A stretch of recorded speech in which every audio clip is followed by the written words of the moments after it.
ना इधर ना उधर, सीधे मुद्दे पर नज़र। और क्या है आज की खबर, आप देखना शुरू कर चुके हैं न्यूज़ 18 पुनीत के साथ। तो हम बात कर रहे हैं एक बार फिर से अमेरिका और ईरान के बीच जो तनातनी चल रही है उसकी। एक दूसरे को धमकियां दी जा रही हैं और अपनी ताकत भी दिखाई जा रही है।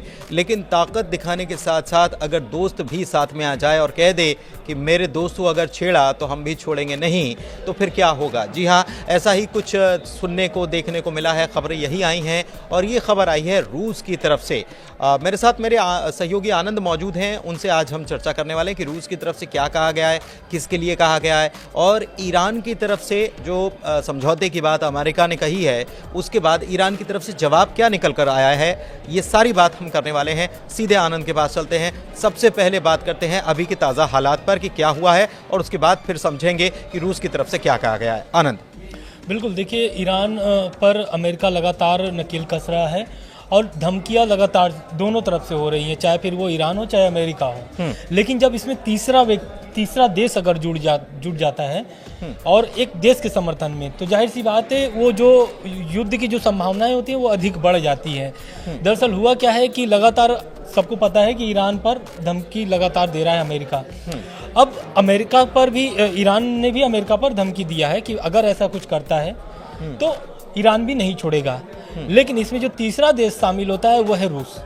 अच्छा। रूस ने स्पष्ट कर दिया है और बता भी दिया है कि ये जो मेरे जो सहयोगी हैं, मेरे मित्र हैं, ईरान को बताया है कि ईरान मेरा मित्र है। अगर ईरान पर अमेरिका ने कोई भी सैन्य कार्रवाई करता है तो अमेरिका को इसका विनाशकारी परिणाम भुगतना पड़ेगा।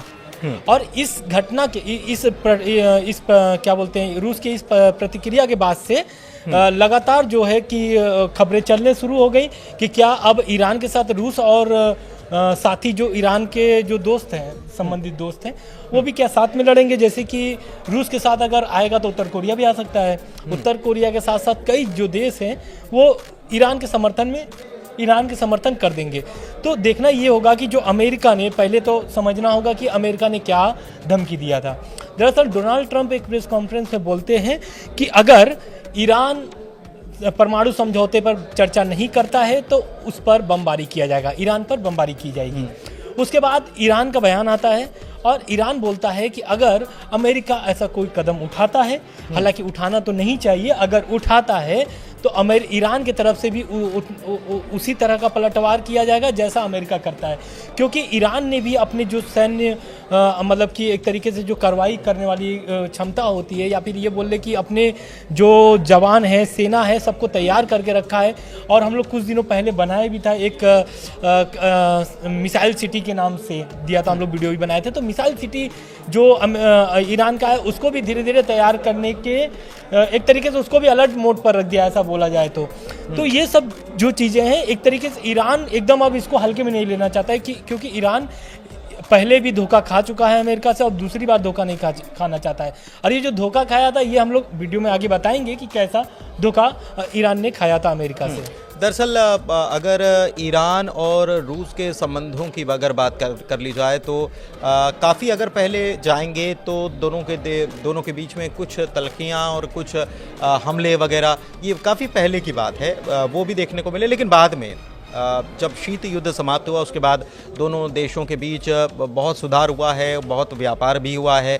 सबसे बड़ी बात यह कि डिफेंस के मामले में ईरान का सबसे बड़ा साझीदार जो है वो रूस है। S-300 मिसाइल सिस्टम जो उसका है, रक्षा प्रणाली जो है वो भी दी है, और तमाम चीज़ें भी दी गई हैं। व्यापारिक दृष्टिकोण से अगर देखा जाए तब भी सारी चीज़ें, और तो और कुछ खुफिया जानकारियाँ भी साझा की जाती हैं। हाल में मसूद पेज़ेश्कियान गए भी थे, रूस, ईरान के राष्ट्रपति वो भी रूस गए थे, वहाँ पर भी और भी समझौते हुए हैं कि और हम प्रगाढ़ दोस्ती करने वाले हैं आने वाले दिनों में। तो ये प्रगाढ़ दोस्ती जो है ये बनी हुई है, और इसीलिए रूस की तरफ से ये कहा जा रहा है कि अगर हमारे साथी को छेड़ा तो हम छोड़ेंगे नहीं, और हमारे साथ में और भी साथी साथ में आ जाएंगे।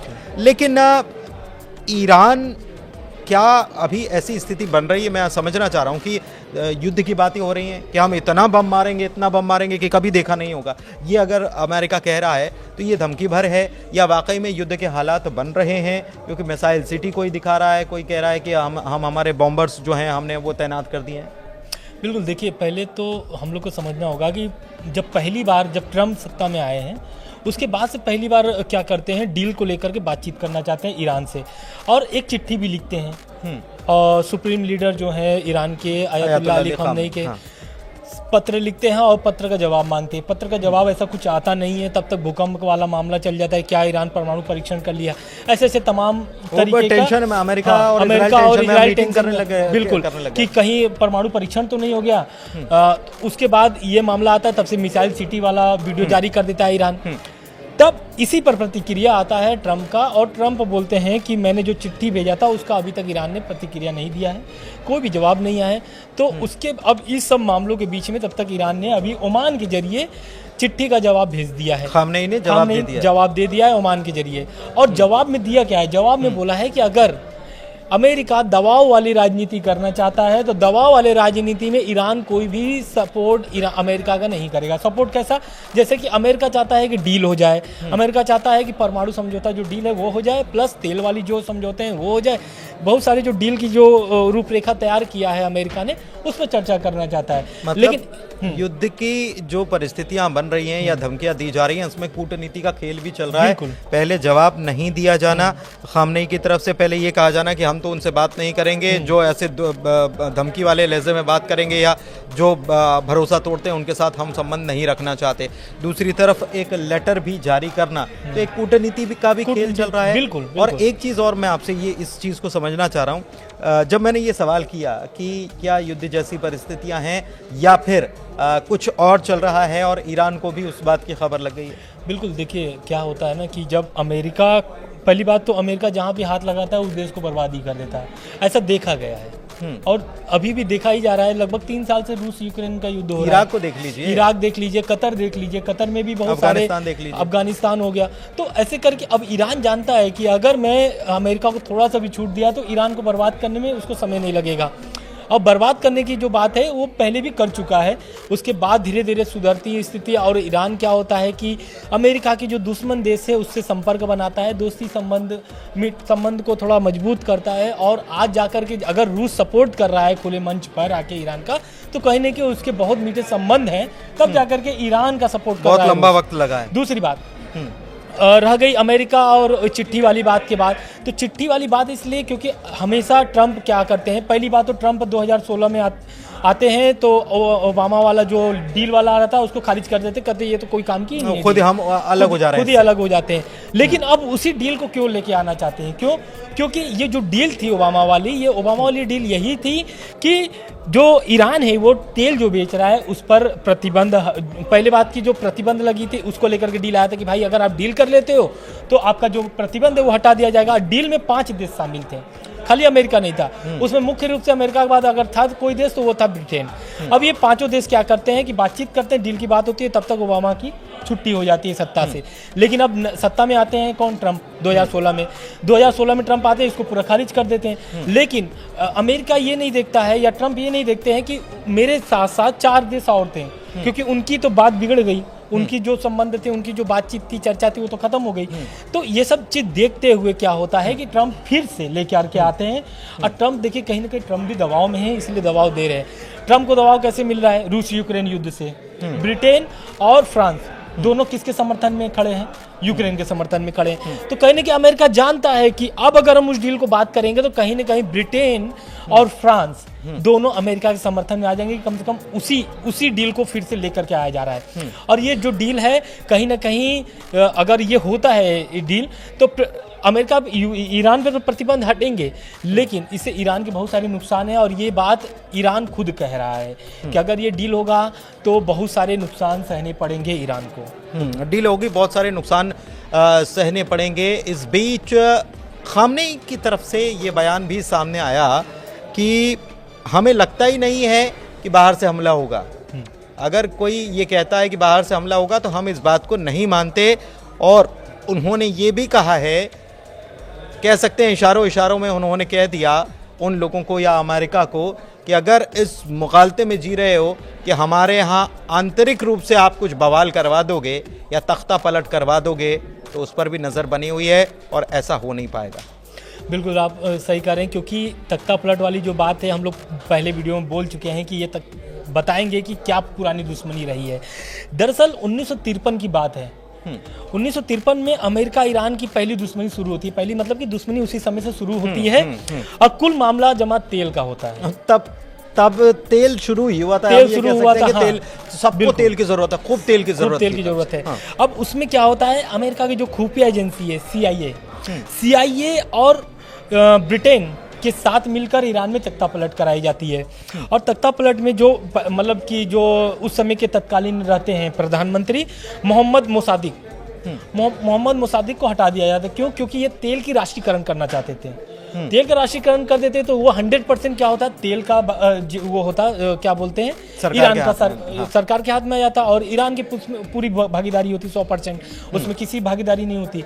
तो ये क्या करना चाहते थे मोसादिक, ये करना चाहते थे तेल की राष्ट्रीयकरण। तो उसी समय क्या करते हैं, ब्रिटेन और अमेरिका मिल करके तख्ता पलट कराते हैं और लेके आते हैं अपने आदमी को वो लेकर के आते हैं। उनका नाम होता है Shah Reza Pahlavi. Shah Reza Pahlavi एक तरीके से अय्याश किस्म के आदमी थे और उनको क्या ही चाहिए, जो अमेरिका और ब्रिटेन बोल रहा था वही करते चल रहे थे। ये चीज़ को समझने के लिए वहाँ पर एक बहुत मतलब कि नामी गिनामी नेता सामने आते हैं। अगर आप कभी सर्च भी करेंगे ईरान के प्रमुख नेता के तौर पे, तो हमको लग रहा है कि उनका पहला नाम आएगा खुमैनी। तो ये खुमैनी जो थे ये चीज़ समझ गए थे पहलवी को कि ये देश को बेच रहा है, क्योंकि तेल ईरान का है और मजा ले रहा है अमेरिका। तो क्या करते हैं, खुमैनी आते हैं, एक तरीके से पूरी तरीके से मतलब कि बगावत शुरू कर देते हैं सरकार मतलब के एक खिलाफ। प्रकार से नया ईरान बन जाता है, नया ईरान बनाने की वो एकदम वो ठान लेते हैं। और खुमैनी जो पहलवी रहते हैं वो इस विरोध प्रदर्शन को देखते हुए खुमैनी देश छोड़ करके भाग जाते हैं। अब खुमैनी के हाथ में आ जाता, पहलवी छोड़ करके भागते हैं और उसके बाद खुमैनी के हाथ में आता है क्या, सत्ता। खुमैनी के हाथ में सत्ता आता है। फिर उसके बाद जो दुश्मनी शुरू होती है ईरान और अमेरिका की, और अभी तक आपको वो दुश्मनी देखने को बीच में थोड़े से संबंध ठीक होते हैं, फिर बिगड़ते हैं, संबंध बिल्कुल वही संबंध वो सुधरते हैं 2016 में, जो लेकर 2015 में ओबामा लेकर के आते हैं डील। और उस समय सुधरने के एकदम लग रहे थे कि ऐसा है कि अब ईरान और अमेरिका की जो दुश्मनी है वो खत्म हो जाएगी। लेकिन तब तक ओबामा आ जाते हैं, हाँ, सरकार चली जाती है और ट्रंप आते हैं, ट्रंप पूरा खारिज कर देते हैं। तो पूरा जमा मामला ये तेल वाला दिलचस्प ये है आनंद कि ट्रंप 2 बार आ चुके हैं और जब भी आते हैं तो आते से ही ऐसा कुछ धमाका करने के मूड में रहते हैं कि बोले अपनी मौजूदगी भी तो दर्ज होना चाहिए। बिल्कुल, अमेरिका से हैं, अमेरिका के राष्ट्रपति हैं, तो हमको समझो तो सही। और हम जब तक हाँ ना बोलेंगे या ना बोलेंगे तब तक कुछ हो ना पाएगा। तो ये एक मैसेज पहुंचाने की कोशिश ट्रंप हमेशा से करते हुए आए हैं। बाकी अमेरिकी राष्ट्रपतियों से इतर उन्होंने एक नई लाइन लिखने की कोशिश वो हमेशा से करते हुए नजर आए हैं। एक चीज़ और है कि अगर युद्ध के हालात बनते हैं तो अगर मैं गलत नहीं हूँ 7 मुस्लिम देश हैं जो अमेरिका के साथ खड़े हुए हैं। और अमेरिका मतलब ईरान के आसपास अगर मिडिल ईस्ट में देखें तो उनके हवाई अड्डे और बहुत सारी सैन्य सहायता बिल्कुल। अब ईरान हो गया, कतर हो गया, सऊदी अरब हो गया, लगभग मिडिल ईस्ट में बहुत सारे एयरबेस हैं अमेरिका के। और अगर युद्ध के हालात बनते हैं, अगर ऐसा होता है कि युद्ध होगा अमेरिका और ईरान के बीच, तो पहले ईरान जो है ना कमर तोड़ेगा अमेरिका का, तो वो एयरबेस से तोड़ेगा। क्योंकि मिडिल ईस्ट में अमेरिका के बहुत सारे एयरबेस हैं और अगर अमेरिका ईरान पर हमला शुरू करेगा तो एयरबेस से ही शुरू करेगा, क्योंकि डायरेक्ट अमेरिका से आने में तब तक तो सब लीक हो जाएंगी बातें। अगर एयरबेस से हमला शुरू करता है ईरान के ऊपर, तो जाहिर सी बात है ईरान भी उसी टाइप से अपनी तैयारी बांध करके चल रहा है कि अगर अमेरिका हमला करता है तो पहले सभी एयरबेस को बर्बाद करेगा, मतलब वो टारगेट करके रखा। लेकिन इस बीच दिलचस्प बात यह है कि एक खबर और आई कि अमेरिका ने इन एयरबेस की जगह पर हिंद महासागर में डिएगो गार्सिया एयरबेस, बिल्कुल हाँ, और वो है ईरान से 4700 किलोमीटर दूर, और वहां से तैयारी शुरू कर दी है। उनके स्टेल्थ बॉम्बर्स जो हैं, B-2 स्टेल्थ बॉम्बर्स जो हैं वहां से, इसीलिए क्योंकि ये बैलिस्टिक मिसाइल की जद में नहीं आता, 4700 किलोमीटर बैलिस्टिक मिसाइल की जद में नहीं आता, तो ये तैयारियां वहां पर शुरू कर दी गई हैं। तो उससे एक स्थिति और बनती है। लेकिन अभी हाल में ईरान की तरफ से मिलिट्री एक्सरसाइज हुई थी, अभी एक 25 तारीख को ही, और इसके पहले आपको याद होगा हमने बात की थी कि चाइना और रूस के साथ मिलकर भी इन्होंने अरब खाड़ी में हुई थी और तीनों देश करके मिल करके सैन्य अभ्यास भी किया। किए थे। बिल्कुल। तो सैन्य अभ्यास किया, सैन्य अभ्यास से ताकत भी दिखा दी और ये भी समझा दिया कि अगर आप सत्ता पलट की बात मैं कह रहा था, क्या अमेरिका ये कोशिश, क्योंकि ट्रंप ये कह चुके हैं कि हमको युद्ध नहीं लड़ना, हम चाहते हैं कि बातचीत से मामला सॉल्व हो जाए, क्योंकि ये भी खबर आई थी कि नेतन्याहू ने कहा था कि आप बोलो, हमने उनके परमाणु जो सेंटर्स हैं वो टारगेट करके रखे, हम हमला कर देते हैं, हथियार दे दो, बस हमको मिसाइलें चाहिए इतनी दूर तक मार करने वाली। बिल्कुल। आप इसी बात पर लेकर के ईरान का भी बयान है। ईरान बोलता है कि अमेरिका हमें मजबूर कर रहा है कि मैं परमाणु बम बना लूँ।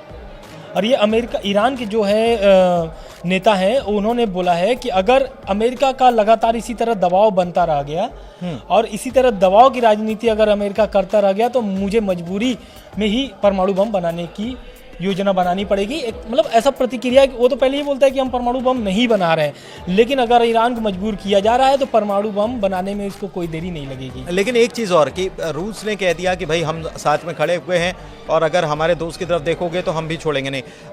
चीन की तरफ से बयान नहीं आया। मैं इसलिए कह रहा हूँ क्योंकि टैरिफ वॉर को लेकर के चीन पहले से ही गुस्से में नाराज़ बैठा हुआ, और चीन ने यह भी कह दिया था आनंद कि आप टैरिफ वॉर छेड़ लो या कोई भी वॉर छेड़ लो, फिर हम उसके लिए तैयार हैं। तो क्या बीते दिनों चूंकि मिलिट्री एक्सरसाइज इन्होंने की है, तो उसके बाद क्या ये हम मान सकते हैं कि चीन भी साथ में आके खड़ा हो सकता है ईरान?